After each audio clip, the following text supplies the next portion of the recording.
welcome back to the Stage Dive Podcast. This is Steve, and we're doing part 2 of the Korn Show. Isn't it weird saying Korn Show? Like, I don't know why I don't say Korn Concert. It's just an easier flow on the tongue, Korn Show. I even said it in the first part, the Korn Show. Yeah, we're going to keep it that way, right?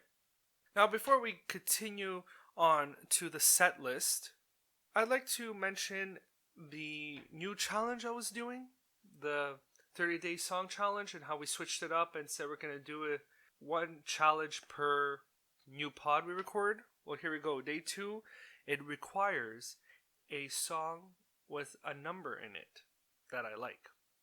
And since I was listening to Hell Yeah before, and I was trying to get into the new record called Coming Home, I'm still having a bit of a hard time with that one. I guess it's just like Slipknot's new record, We Are Not Your Kind. I'm not too impressed by those records. There are some good songs coming out of the Coming Home record, and 333, which is the opening track, is a pretty solid song. It's not complex, but it's in your face. It's a good moshing song. It's also a good way to open up the record.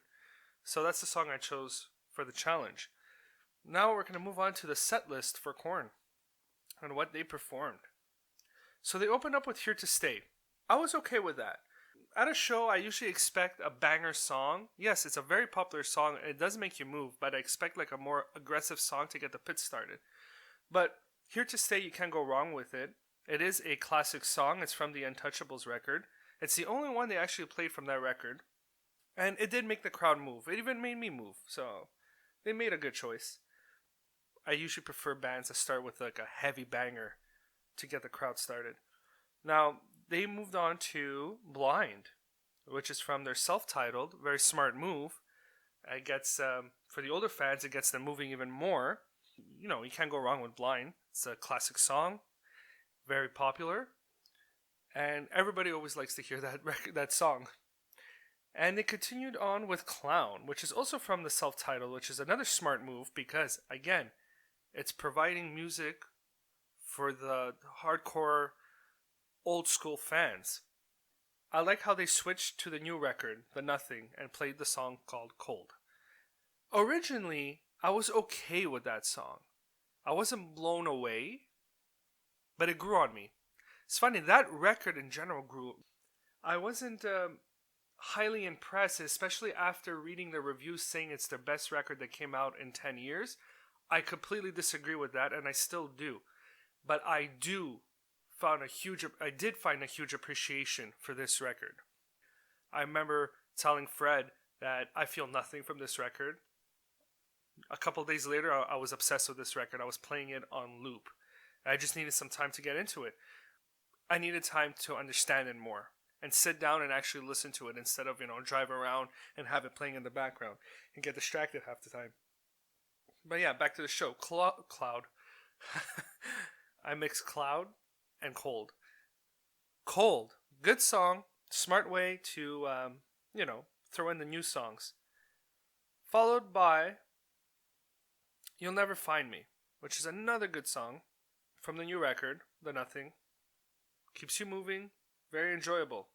Then they played Rotting in Vain from the record, The Serenity of Suffering. It's the only song they played from that record, too.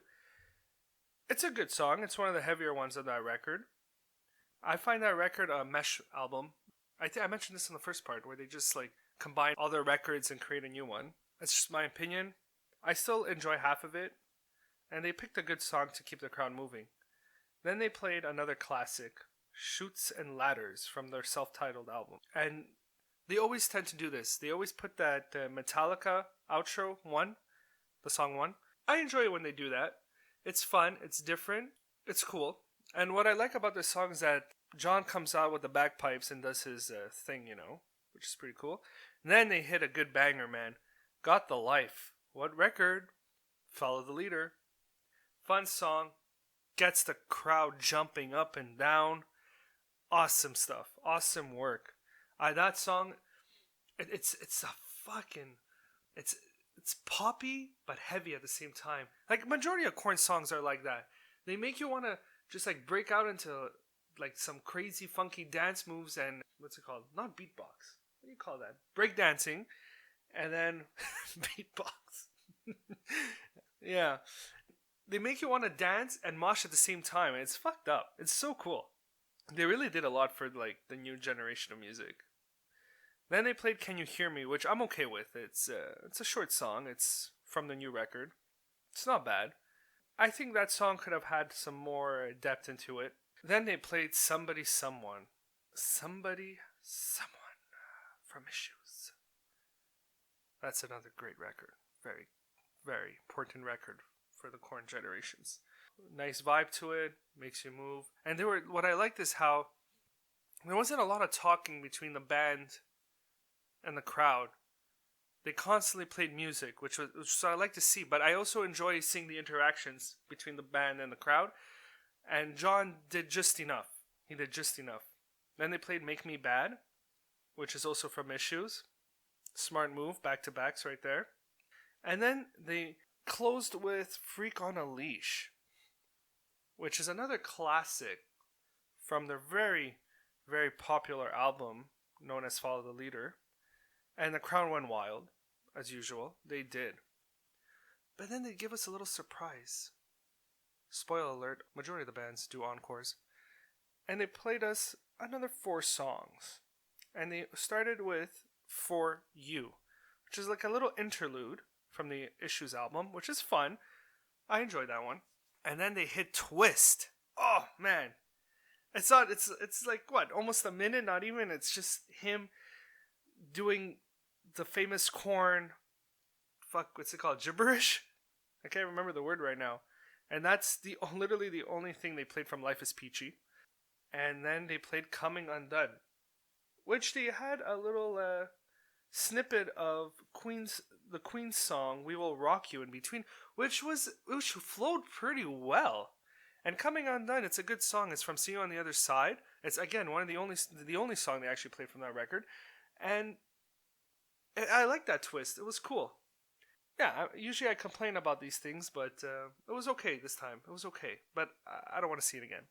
And then they ended with the classic song from Issues, probably their biggest song, one of their biggest songs ever, like right up there with "Freak on a Leash." It's called "Falling Away From Me," and the crowd just went wild. It exploded.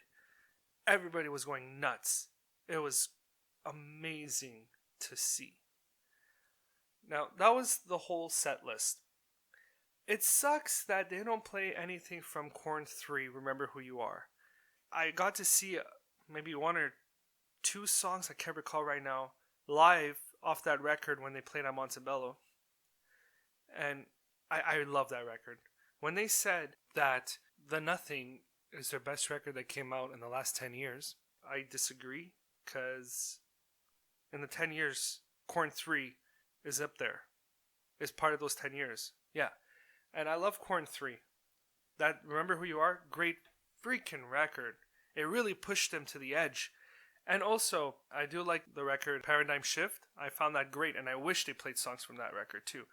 I find those 2 particular records provide a sound from Korn that you never really experience ever from them. Because Korn 3 is just completely the opposite of what they usually do.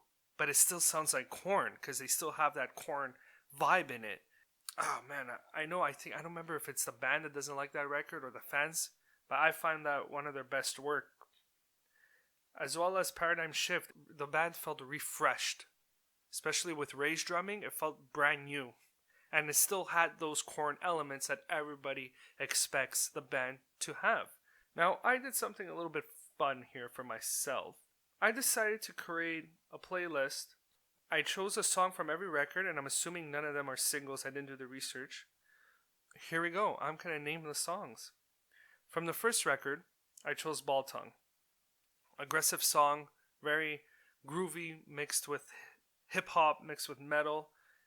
Off "Life is Peachy," I picked a song, I say it's called Korn, but it's a K, A, number signs, asterisks, all that shit, which is, there's like one of the weirdest songs I've heard from them. It just sounds completely odd, and you have John saying just this vulgarity, which is hilarious, which I found fun. It's actually my favorite song off that Life is Peachy. Life is Peachy is it's a hard album to get into for me. I think that's one of their bottoms on the list, along with Path of Totality. Now we're moving on to Follow the Leader. I chose the song Dead Bodies Everywhere. Awesome song, makes you want to move a lot, makes you want to jump.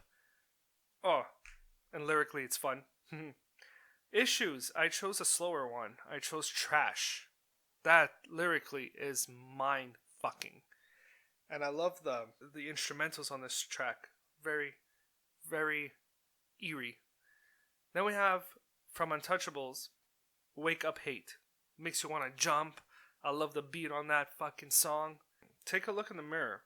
I chose Let's Do This Now. It's a training song where you go in the gym or you go do some like kickboxing and you have this song in the background. Rampage, man. It's a great song. I also love the bagpipes in it. See You on the Other Side, I chose Open Up. It's a slower song. It's has more electronics in it. Lyrically, it's fucked up like usual. And why not? It's a good vibe. It has a good beat to it. I enjoy it.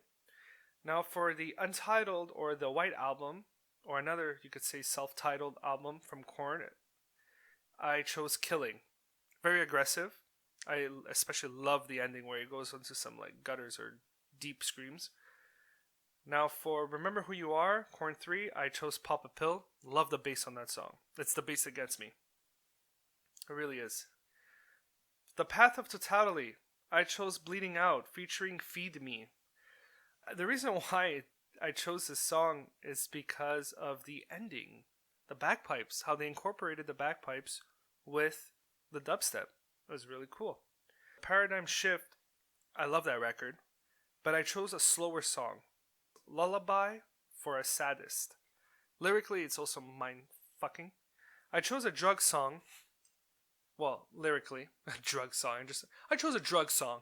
Lyrically, Take Me is based off drugs, from what I understand from the lyrics. The song is, about 3 minutes? And it feels even shorter than 3 minutes.